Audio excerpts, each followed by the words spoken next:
Ya, ciri khas dari kitab Yoel ini adalah bencana alam.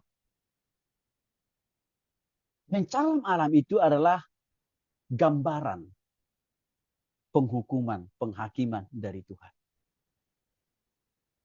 Tapi sekali lagi, bukan karena Tuhan kurang kerjaan, harus repot menjatuhkan sanksi atau hukuman kepada bangsa Israel atau kita. Tapi karena kita sendiri juga cari gara-gara. Cari masalah dengan Tuhan apa? Yaitu kita tidak bertobat total sama Tuhan. Yang kedua, ya, dari sini bisa kita lihat karakteristiknya adalah ada panggilan kepada para pemimpin-pemimpin rohani. Para nabi-nabi, para imam, para tua-tua, para sesepuh, orang-orang senior di dalam Tuhan. Cepat-cepat menunjukkan pertobatan itu kepada Tuhan. Cepat-cepatlah kembali dan berbalik kepada Tuhan. Itu karakteristiknya. Yang pasal yang kedua, hari Tuhan dan pertobatan. Ciri khasnya, menjelaskan hari Tuhan sebagai hari kegelapan. Hari Tuhan itu sekali lagi mencirikan, menandakan penghakiman Tuhan. Penghajaran Tuhan, pendisiplinan dari Tuhan. Di mana ditafsirkan banyak pasukan musuh yang menyerang untuk mengingatkan bangsa Israel. Karakteristiknya, lagi-lagi, pertobatan itu jangan hanya satu aspek. Saya sudah singgung tadi. Jangan hanya rohani kita bertobat. Tapi pikiran nggak tobat. Mulut nggak tobat. Mata nggak tobat. Telinga nggak tobat. Tangan nggak tobat. Kaki nggak tobat. Kan nggak boleh. Harus totality. Roh, jiwa, dan tubuh. Inilah yang sebenarnya misi Tuhan dengan berbagai bencana alam yang Tuhan izinkan terjadi bagi bangsa Israel pada zaman Nabi Yoel. Sama Bapak Ibu. Gempa, ya, banjir, tanah longsor, tanah bergerak, tsunami sekalian. Sedang Tuhan pakai. Sedang Tuhan izinkan terjadi atas dunia ini. Termasuk negeri kita, Indonesia. Dengan satu pesan. Kita harus tobat total. Ada pertanyaan di media sosial. Tapanuli kan mayoritas Kristen. Gitu kan Bapak Ibu. Minimal ada 3 kabupaten yang kena bencana alam kemarin. Tapanuli Utara, khususnya Kecamatan Garuga. Yang kedua Tapanuli Tengah. Ya. Yang ketiga Tapanuli Selatan. Orang bertanya. Di situ juga banyak gereja. Di situ kan banyak orang Kristen. Dan saya kira banyak juga di antara mereka bertanya, kok Tuhan kenapa? Kami harus kehilangan rumah. Kehilangan mata pencaharian. Bahkan kehilangan sanak penulis. Padahal kami berdoa hari Minggu. Beribadah kepada Tuhan. Jawabannya apa Bapak Ibu? Di sini pun Tuhan bekerja. Mengapa? Sama seperti orang Israel. Agama mereka Yahudi. Nanti persis seperti kita orang Kristen, apalagi orang Batak. Tapi pertobatan belum tentu.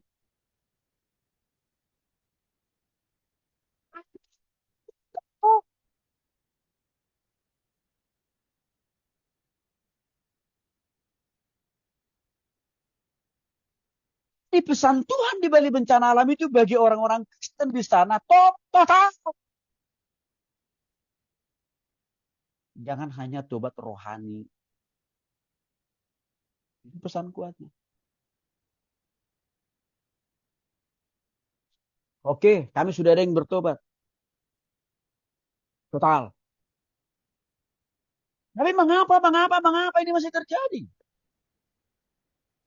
Tuhan tetap punya pesan. Kalau engkau sudah bertobat total, saya izinkan ini yang kau alami. untuk mendewasakan imanmu. Supaya engkau makin kuat, makin teguh menghadapi badai persoalan apapun hari ini, esok, dan di masa-masa yang akan datang. Itu pesan Tuhan.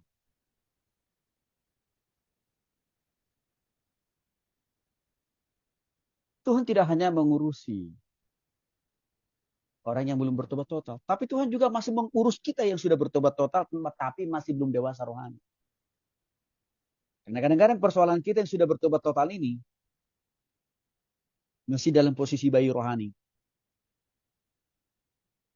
Hobinya, bisanya hanya minta, minta, minta, minta, minta, minta, minta. Kan gitu ya. Tapi menjadi jadi berkat, jadi saluran berkat. No, no, no. Itu namanya bayi-bayi. Tuhan mau kita menjadi dewasa rohani, orang dewasa rohani. Kuat menghadapi masalah, persoalan, tantangan. Masih di bagian pasal 2, nubuat penting, yaitu tentang pencurahan Roh Kudus atas semua orang manusia. Tapi dengan catatan harus sungguh-sungguh bertobat. Yang inilah dikutip oleh Petrus dalam Kisah Para Rasul 2, dalam khotbahnya di hari Pentakosta. Salah satu kitab yang menguraikan panjang lebar tentang nubuatan, pencurahan Roh Kudus, atau bahwa Tuhan akan memberikan dirinya dalam diri orang percaya. Ya, dalam bahasa artinya dari pencurahan Roh Kudus. Hanya banyak dicatat, hanya banyak disinggung dalam kitab Yoel. Sedangkan di kitab-kitab yang lain di perjanjian lama tidak banyak disinggung. Inilah yang menjadi ciri khas atau karakteristik atau keistimewaan dari kitab Yoel dibanding kitab-kitab yang lain. Di samping kitab yang lain juga punya keistimewaannya sendiri. Pasal 3, penghakiman bagi semua bangsa yang tidak bertobat.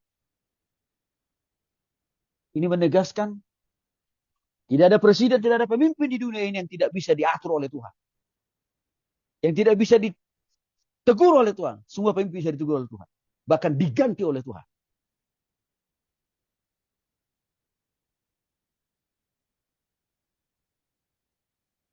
Salah satu arus protes masyarakat Iran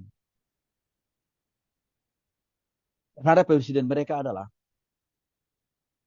syariat Islam yang menjadi undang-undang tertinggi di Iran tidak mampu mensejahterakan masyarakat Iran. Tidak mampu. Maka mereka banyak kesulitan dalam hal masalah ekonomi. Itu yang melatar belakangi maka mereka demo besar-besaran, bahkan sampai mereka semangat mengganti dasar negaranya, termasuk juga apa? Bendera negaranya.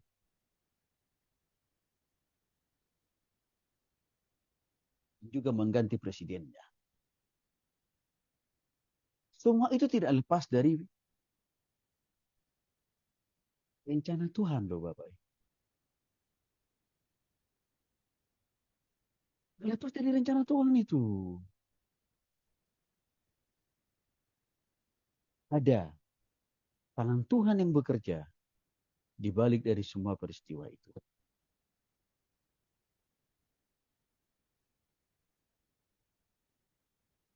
Maka kalau ada pemikiran saudara kita seberang, memakai hukum agama di satu negara, mereka selalu bangga. Menjamin kesejahteraan, keadilan, kemakmuran semua bangsa. Mana buktinya? Negara yang memberlakukan kitab mereka itu menjadi undang-undang, bukti teruji tidak semakin lebih sejahtera. Jadi Tuhan itu hebat. Yang tidak pernah kita pikirkan, yang tidak pernah kita bayangkan, dia bisa melakukan.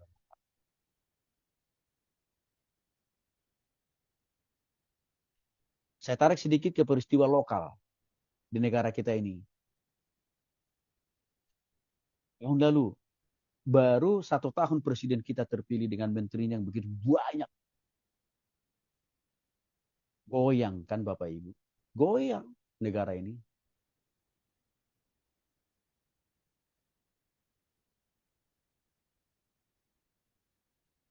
Tiba-tiba saja masyarakat Indonesia tidak takutnya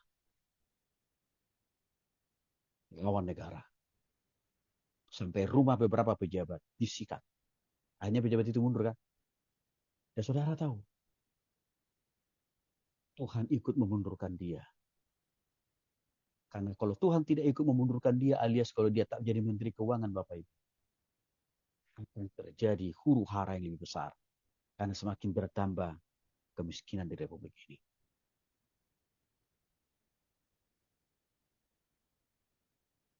Satu lagi, Tuhan berdaulat atas pemimpin.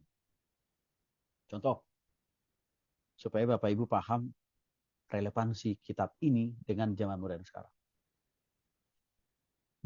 Bupati Pati, Sudewo. Ini demo habis-habisan. Dipaksa turunkan. Tapi anggota DPRD mencelok-mencelok.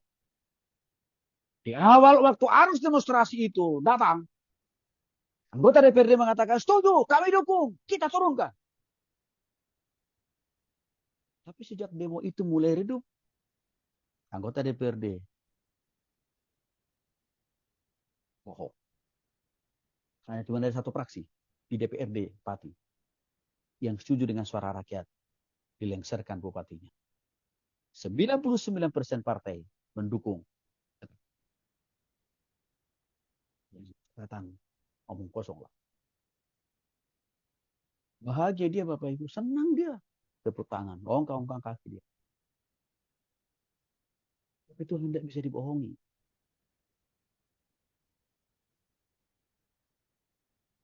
Tidak bisa. Sekalipun secara politik dia lolos. Tapi dari Tuhan dia nggak bisa lolos. Maka Tuhan pakai KPK untuk sikat dia. Itu contoh. Tuhan berkuasa total atas semua pemimpin. Sehebat apapun, setinggi apapun dia. Ini memberikan sebuah penyemangat buat kita bahwa Tuhan yang kita sembah hidup berkuasa atas segala.